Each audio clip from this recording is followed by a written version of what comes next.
Second example, we're going to turn to the Elm SPA example, that is to say the real-world conduit example that we're going to be using throughout the workshop. This is the credentials module. So credentials holds on to your credentials after you log in. So it has an authentication token as well as your username. The authentication token needs to be sent with every HTTP request that goes to the API server, or else it will reject it as invalid. That is, if you need to be logged in to do that thing. So credentials exposes a limited number of ways to obtain one of these cred values, cred being short for credentials. So if you got some cred, that means you're logged in. So if the only way that we expose to obtain one of these cred values is from the result of an HTTP request to the server, passing some login info, whatever that might be, now we know, okay, if I have a cred value, that means there must be a user logged in. So if I have any function that accepts a cred value, that means this function only works when you're logged in.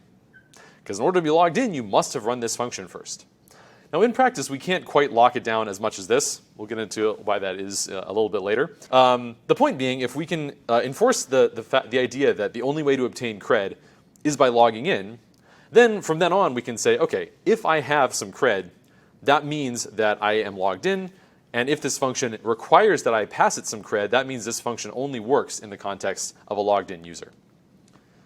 So we'll come back to that later, but there's some valuable stuff to be had there. Okay. So for the next example, I want to look at following.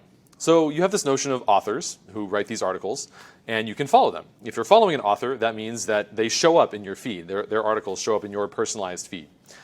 So when I first wrote this function a couple of years ago, I wrote it like this. I said follow takes a bool for whether or not I'm going to follow this person, and it takes an author, and then it returns HTML message, which is to say this renders a follow button. So when we render it, if I pass true, then it's going to say, oh, this is a box to follow the user. If I pass false, it's going to render a box that says this will unfollow the user.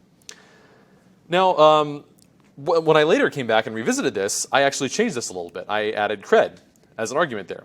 Because you should only be able to follow and unfollow people when you're logged in. It doesn't actually make sense to have a follow button as a logged out user.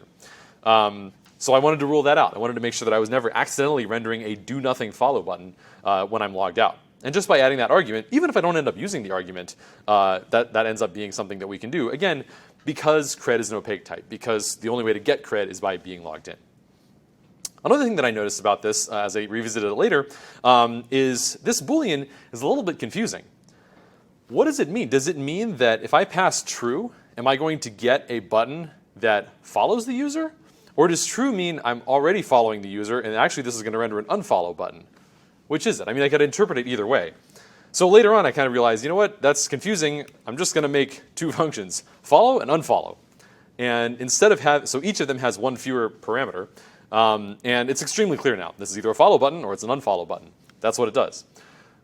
This is something that I've sort of like come to appreciate over time, and it's also an idea that we're going to revisit again throughout the course of the workshop, is the idea of when do you want configuration versus when do you just want to split out another function.